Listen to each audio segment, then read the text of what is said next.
नमस्कार दोस्तों, स्वागत है आप सभी का सागर सिविल सर्विसेज के यूट्यूब प्लेटफॉर्म पर। दोस्तों कैसे हैं आप सभी लोग। हम उम्मीद करते हैं कि आप सभी लोग बहुत अच्छे होंगे, स्वस्थ होंगे और बहुत अच्छे तरीके से अपनी तैयारी में लगे हुए होंगे। दोस्तों जैसा कि आप सभी को पता है, उत्तर प्रदेश लोक सेवा आयोग द्वारा 18 अगस्त 2023 को एक विज्ञप्ति जारी की गई है।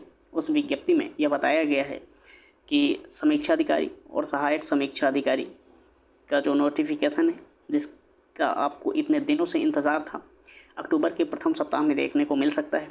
और इसमें इस बात का और जिक्र किया गया है कि जो वैकेंसियां हैं वो लगभग 181 वैकेंसी दिखाई गई हैं। उम्मीद है कि इसमें थोड़ी सी बढ़ोतरी हो सकती है, लेकिन जितनी उम्मीद थी कि लगभग 300-350 के आसपास सारे यूट्यूब वाले बता रहे थे, टीचर बता रहे थे, ऐसा कुछ हुआ नहीं है। तो इसी संदर्भ में वैकेंसियों ने एक बार फिर से निराश किया है। तो अगर वैकेंसी बहुत ज़्यादा नहीं बढ़ती हैं तो समझ जाइएगा प्रतिस्पर्धा बहुत ज़्यादा होने वाली है। इसलिए आप सभी लोग वापस से अपनी पढ़ाई में बहुत अच्छे तरीके से लग जाइए और आपके प्रीलिम्स में करंट अफेयर्स की भूमिका बहुत महत्वपूर्ण हो जाती है। इसी संदर्भ में हम इन सब चीज़ों को ध्यान में रखते हुए आज 19 अगस्त के करंट अफेयर्स को एक बार फिर से आपके समक्ष डिस्कस करने की कोशिश कर रहे हैं। हमें उम्मीद है कि हमारा ये प्रयास आपकी तैयारी में मददगार साबित होगा। तो आइए बिना किसी देरी की इसकी शुरुआत करते हैं। आज का हमारा जो पहला सवाल है वो ये है, युवा मामले और खेल मंत्रालय ने 17 से 20 अगस्त तक किस शहर में यूथ शिखर सम्मेलन 2023 का आयोजन कर रहा है। तो किस शहर में किया जा रहा है यूथ शिखर सम्मेलन 2023 का आयोजन।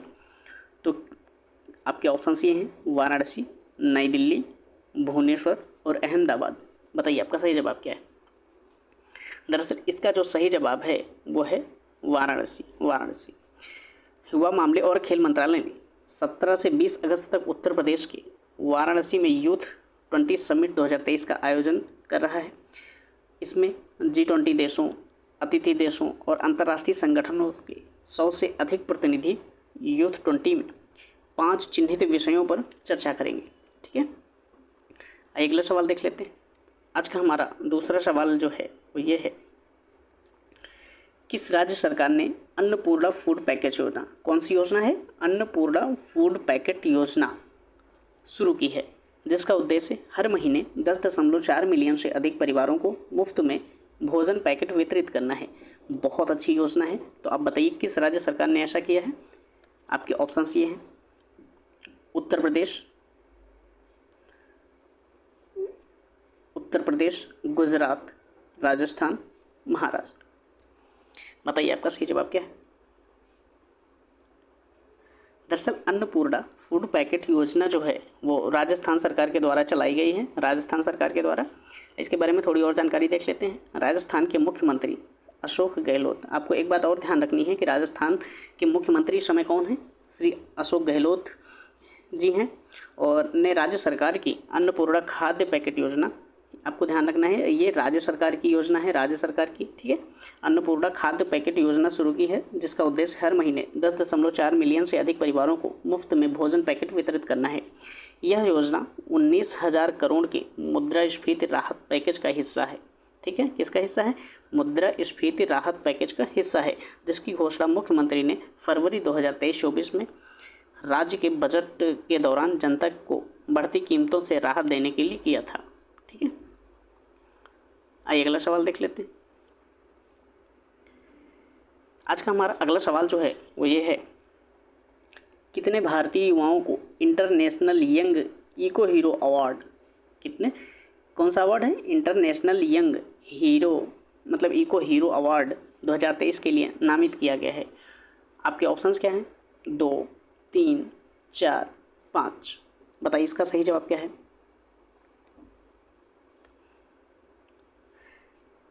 दरअसल इसका जो सही जवाब है वो 5 भारतीयों को international young eco hero award 2023 के लिए नामित किया गया है। इसके बारे में थोड़ी जानकारी देख लेते हैं। भारत के 5 युवाओं को international young eco hero award 2023 के लिए दुनिया भर के 17 किशोर पर्यावरण कार्यकर्ताओं में नामित किया गया है।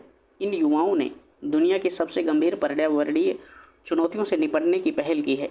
International young eco hero award programme 8 से 16 वर्ष की आयु, आपको ये वाला पॉइंट ध्यान रखना है, किस उम्र के लोगों को शामिल करता है इसमें, 8 से 16 वर्ष की आयु के उन किशोरों को मान्यता देता है जिन्होंने सबसे महत्वपूर्ण पर्यावरणीय मुद्दों को हल करने की दिशा में प्रयास किए हैं। ठीक है, अगला सवाल देख लेते हैं।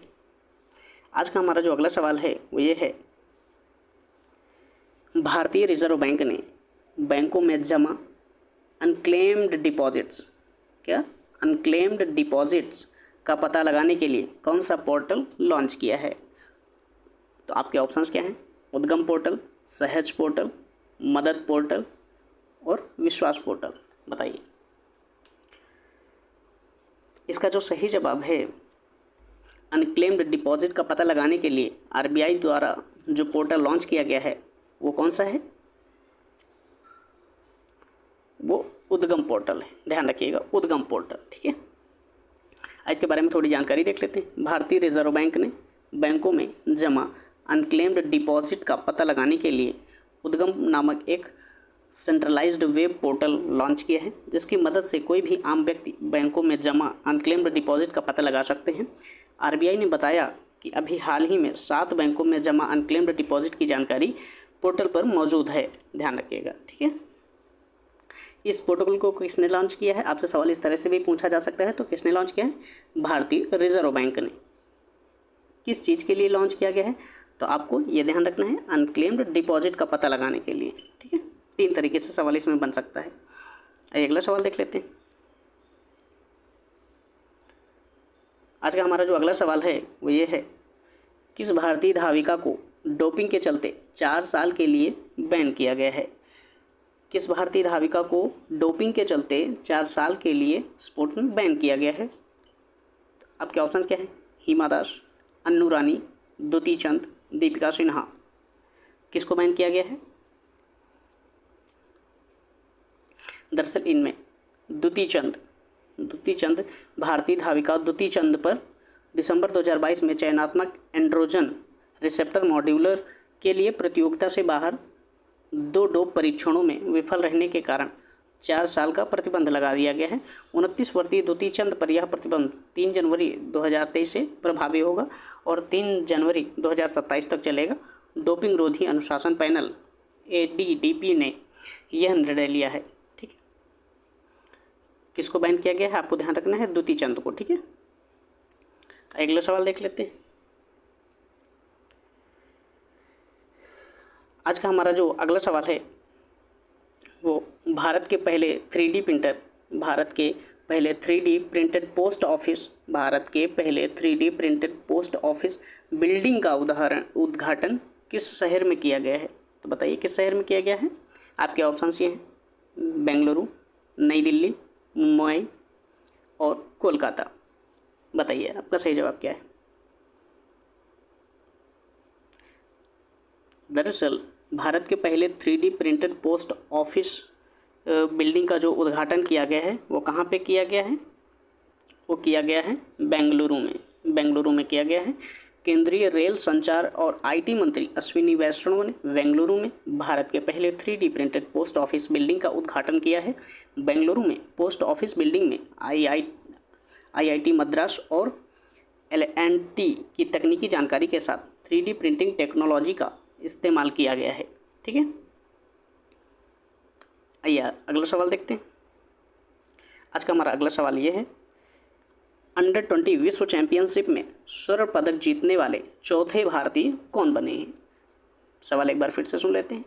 अंडर 20 विश्व चैंपियनशिप में स्वर्ण पदक जीतने वाले चौथे भारतीय कौन बने हैं? आपके ऑप्शन ये हैं, दीपक पुनिया, मोहित कुमार, रवि दहिया, पलविंदर चीमा। बताइए आपका सही जवाब क्या है?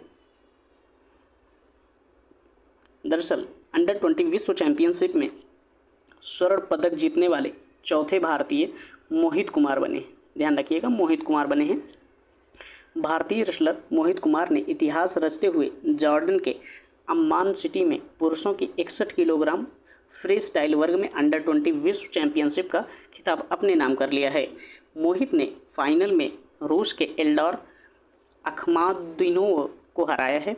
वह जूनियर विश्व चैंपियनशिप जीतने वाले चौथे भारतीय फ्री स्टाइल रेसलर बन गए हैं। ठीक है, अगला सवाल देख लेते हैं।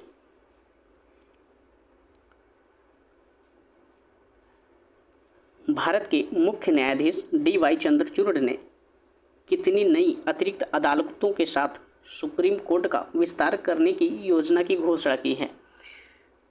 एक बार फिर से सवाल सुन लेते हैं क्योंकि सवाल थोड़ा सा लंबा है। भारत के मुख्य न्यायाधीश DY चंद्रचूड़, आपको ये बात ध्यान रखनी है कि भारत के जो इस समय के मुख्य न्यायाधीश कौन है, DY चंद्रचूड़ हैं, ने कितनी अतिरिक्त अदालतों के साथ सुप्रीम कोर्ट का विस्तार करने की योजना की घोषणा की है? आपके ऑप्शन ये हैं 11, 17, 22 और 27। दरअसल इसका जो सही जवाब है वो 27 है। CGI ने कहा है कि 27 अतिरिक्त अदालतों और 51 न्यायाधीशों के chamber, 4 registrar court room, 16 registrar chamber और वकीलों और वादियों के लिए अन्य आवश्यक सुविधाओं के लिए एक नई इमारत का निर्माण करके सुप्रीम कोर्ट का विस्तार करने की योजना है। वर्तमान में सुप्रीम कोर्ट में 17 कोर्ट रूम, 2 रजिस्ट्रार कोर्ट और इसकी न्यायिक शक्ति कितनी है? 32 है। ठीक है, चलिए आज का अगला सवाल देख लेते हैं। आज का हमारा अगला सवाल ये है, भारतीय राष्ट्रीय महासागर सूचना सेवा केंद्र, भारतीय राष्ट्रीय महासागर सूचना सेवा केंद्र ने नाविकों के लिए कौन से ऐप को लॉन्च किया है? तो कौन से ऐप को लॉन्च किया है? आपके ऑप्शन ये हैं सेतु समुद्रम, समुद्र, महासागर, सागर। बताइए आपका सही जवाब क्या है?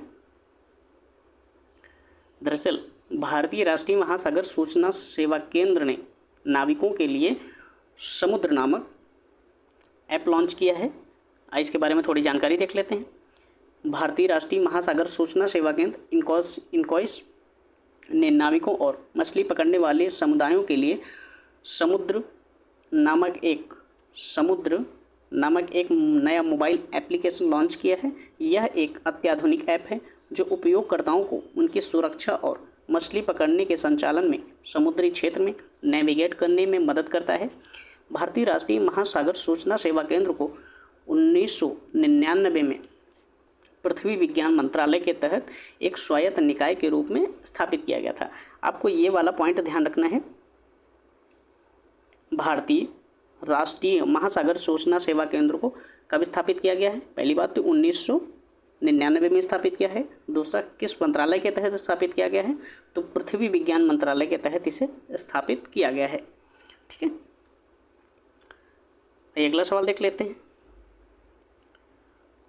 दोस्तों आज का ये हमारा आखिरी सवाल है, तो आइए इस सवाल को देख लेते हैं। अंडर 20 विश्व कुश्ती चैंपियनशिप में स्वर्ण पदक जीतने वाली दूसरी भारतीय रेसलर कौन बन गई हैं? आपके ऑप्शन ये हैं प्रिया मलिक, श्रेया मलिक, अंतिम पंघाल, विनेश फोगाट। दरअसल इसका जो सही जवाब है, अंडर 20 विश्व कुश्ती चैंपियनशिप में स्वर्ण पदक जीतने वाली दूसरी जो भारतीय रेसलर कौन बनी हैं? वो हैं प्रिया मलिक। ध्यान रखना है आपको, प्रिया मलिक। ठीक है, भारतीय रेसलर प्रिया मलिक ने जॉर्डन में 2023 में अंडर 20 विश्व कुश्ती चैंपियनशिप में स्वर्ण पदक जीता है। प्रिया मलिक अंडर 20 विश्व चैंपियनशिप का टाइटल जीतने वाली भारत की दूसरी महिला रेसलर बन गई हैं। अंतिम पंघाल पिछले साल कुश्ती में जूनियर विश्व खिताब जीतने वाले पहली भारतीय महिला थी। अंतिम पंघाल पहली अंडर 20 विश्व कुश्ती चैंपियनशिप में स्वर्ण पदक जीतने वाली महिला थी और ये पहले नंबर की थी, आपको ध्यान रखना है। ठीक है, पहली महिला थी। महिलाओं के 76 किलोग्राम फ्री स्टाइल कुश्ती के फाइनल में प्रिया मलिक ने जर्मनी के लौरा सेलिन कुहेन को हराया है। ध्यान रखिएगा, इनकी प्रतिद्वंदी कौन थी फाइनल में? लौरा सेलिन कुहेन। दोस्तों आज की हमारी जो करंट अफेयर्स की क्लास है यहीं पर समाप्त होती है। ठीक है दोस्तों, चलते चलते आपसे एक छोटी सी रिक्वेस्ट है, यदि आपको ये हमारा प्रयास पसंद आए तो आप प्लीज़ वीडियो को लाइक कर लें, चैनल को सब्सक्राइब कर लें और बेल आइकन को ऑन कर लें, जिससे जो भी क्लास आए उसमें आपको सबसे पहले सूचना मिल जाए और आप उस क्लास से उस वीडियो से अछूते ना रहें, है ना। तो ठीक है दोस्त, फिर मिलते हैं। तब तक के लिए आप अपना ख्याल रखिएगा, पढ़ते रहिए, स्वस्थ रहिए। धन्यवाद।